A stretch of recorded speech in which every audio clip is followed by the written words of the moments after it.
what's up, everyone? So, this should go relatively quickly. Um, the psychoanalysis stuff, obviously we didn't have a discussion on it. We focused more on trying to figure out what we could do to improve the second half of the course after spring break. However, the psychoanalysis stuff was interesting in some sense. And my first question was, why psychoanalysis, right? Like, what is this? What's going on here? And so the thing I came up with is, if pop culture is the kind of thing that requires human beings, and psychoanalysis is the kind of thing that we do to understand human beings, then psychoanalysis is the kind of thing we could do to understand pop culture in some ways that make sense, right? So in some important ways, not in itself maybe, but in some ways. And so if religion is the opiate of the masses, and pop culture is also like the new opiate of the masses. And then as we read through the Freud, we see that Freud rejects religion. We see this interesting thing in Freud, or I saw this interesting thing in Freud that I'd never thought of before. And that is that he gives us a new kind of triumvirate. That's like a three powerful thing, like a triforce. Where we have the id, the ego, and the superego is kind of like the Father, the Son, and the Holy Spirit, right? It's like this, it's three things, but it's really one thing, and each has its own role, but only one of them really does all of the interaction, right? The superego does all of the stuff, and the id is just like floating through space, kind of like doing its own thing, all on instinct, and the ego is kind of in the middle of those two things. Right, so the id would be kind of like the Holy Spirit, and then the ego would be like the Son, and the superego would be like the Father, I guess, would be like the thing. And it kind of works this way. And so I thought it was really interesting that Freud rejects religion so hard. I mean, that's just something about Freud that's worth knowing. And then he gives us this new like quasi-religious set of things that we can use to understand ourselves. And so, what I have noticed is that we can kind of use this to frame the course, right? So, this idea of do we want to understand pop culture through like a Freudian analysis, or do we want to understand Freud through a pop culture analysis? And so it seems like the nitty-gritty of this chapter doesn't really matter in the way as some of the other chapters are. I almost want to be like, Freud it comes off kind of stupid here. And so it does seem like a strange thing, but in the context of the class, right, trying to understand what pop culture is, trying to understand pop culture through a Marxist lens, understanding pop culture through a Freudian lens, sees pop culture as something that comes out of human interaction with themselves, human interaction with each other, and this kind of triumvirate distinction that he makes between the three, right? And so this idea of civilization is repression is very interesting to me. And so, I don't really know Freud that well. And the reader gives us some interesting things to think about, but I think that some of it is just plain wrong as well, right? So, like, at the very top, it starts off with Freud argues the creation of civilization has resulted in the repression of basic human instincts. Moreover, each individual who makes a fresh entry into human society repeats this sacrifice of instinctual satisfaction for the benefit of the whole community, right? And then the most important instinctual drives are sexual. I'm not sure if that's true.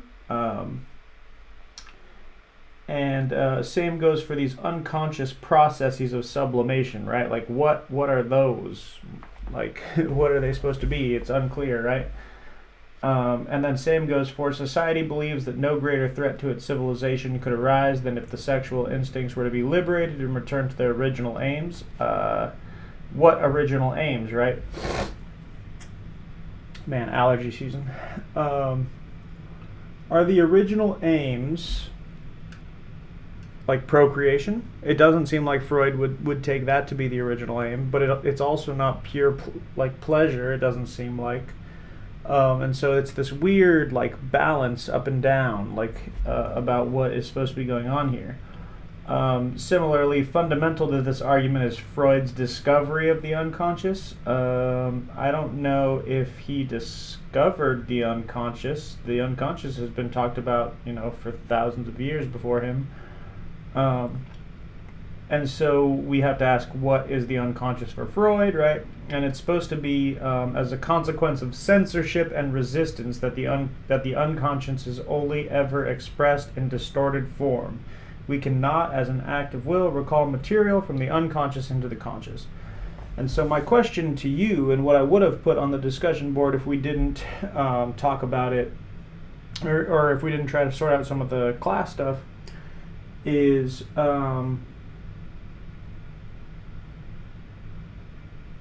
this idea of censorship and resistance, and then being expressed in distorted form. I think there's something in pop culture there. It doesn't get brought out properly. It doesn't get brought out at all. But I think this idea of that which is in the unconscious gets censored, and then there's censorship and resistance, and then it comes out in the conscious, but in a distorted way, right? It's not the real way. It's not the true way. Is something like what we've been saying about pop culture and the way that it represents things in the world, right? And so there's a lot of things in this part where I'm like, this is BS, this is BS. What is happening here? What is happening here? What's happening here? Right? It's a lot of like kind of unclear stuff. This idea that the ego struggles to serve three masters, the external world, the libido of the id, and the severity of the superego. That sounds like a triumvirate to me, right? With the dissolution of the Oedipus complex, the superego emerges, right? The Oedipus complex being the way people are in love with their parents, or people like their parents, is a whole thing, right? And so it goes on to say that the superego is in many ways the voice of culture, but that is only because the superego is the only thing that gets to express external ideas, right? That gets to talk about the world at all. And so I do want to say, if you're confused by any of this stuff in the Freudian or Lacan stuff, like me too, because it almost seems like a silly thing that's going on here, and it's hard to understand why this can go in. And so I think the real focus should be that we want to understand how it could be that we could use psychoanalysis to understand certain parts of pop culture that are necessarily the results of human mentality, right, and humanity in a mental way. And so for Freud, right, this is repression and censorship. All this stuff about sleep, right, like, okay, dreams and wishes, okay, and so it seems like this got slipped in because Freud said culture in that one little bit of what he talked about in the superego. And towards the end of the section, he goes, in my opinion, all the aesthetic pleasure which a creative writer affords us has the character of a forepleasure. Our actual enjoyment of an imaginative work proceeds from a liberation of tensions in our minds, enabling us thenceforward, I don't know if I know that word, thenceforward, to enjoy our daydreams without self-reproach or shame, right? And so that's like the closest thing that I got to, like, we can create things the way we want them to be, the way we wish them to be, without dreaming them, right?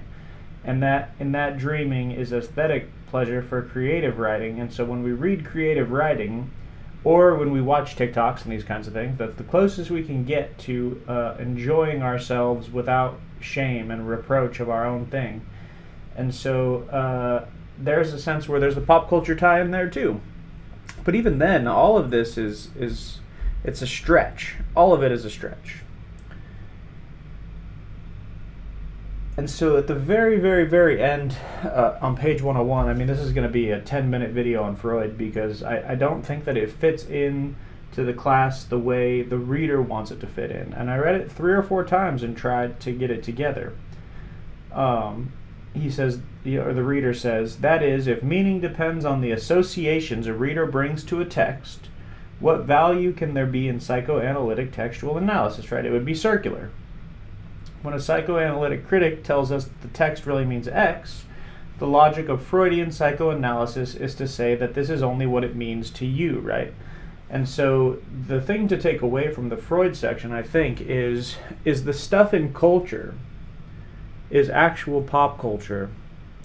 Is it real? Is it a thing all by itself out there in the world, or is it something that we need to have people looking at it and interacting with it for it to become real, right? And so when we move down to Lacan from Freud, who I'm not going to do the whole Lacan thing either, I'm only going to do 1 second of it. Lacan basically argues that our lives begin in the realm of the real, right? This is just where we simply are. And so this is going to set us up for Baudrillard. And Baudrillard we're going to do carefully. We're going to take maybe a week and a half or 2 weeks and do just Baudrillard. We're going to walk away from the reader when we come back from spring break. We're going to read some actual simulacra and simulation, not from the reader. And we're going to do Disneyland as the most real place. There is no place that is more real than Disneyland. I'm going to leave you guys on this. Spring break's going to be coming. I want you to focus on your videos. I don't want you to watch an hour lecture. I don't want you to be thinking about the psychoanalysis stuff too much while you're working on your videos. But I do want you to get this mind worm, maybe. And that is, when you go to Disneyland, you know what to expect. You suspend disbelief. You know that nothing is real. And in knowing that nothing is real, everything becomes actually real, right? The fake mouse is a real Mickey Mouse because it's a real fake Mickey Mouse, right? And so Baudrillard is basically arguing that Disneyland is the only place that's real, that's actually real. Everywhere else in the world is fake, and it's fake because it tries to trick you. Disneyland doesn't try to trick you, right? There's no tricks at Disneyland, which is part of the magic. When you go there, you submerge yourself into the world and the culture of Disneyland. And you do so knowing what to expect, because the culture has been created for you to do that. And the world is not like that. The world is not like Disneyland that way. The world is always trying to trick you. And that's a hard thing to come to terms with, actually. And Baudrillard is a really good tool for that. So, 12 minutes and 50 seconds, that's perfect length for talking about Freud, in my opinion, right? If meaning depends on the association that I bring to the text, then that's what it means to me. It means 13 minutes of Freud. I do want to say you guys are doing a great job on the discussions. I really appreciate what's going on the discussion boards for this week. I am taking it to heart that there are some things that you'd like to be different, and I'm going to try and do some of them. So moving forward, I'm going to try and include some anchored PowerPoints where I have time. We're going to move the discussion board due date to Sundays for the rest of the quarter, or the rest of the semester. We are going to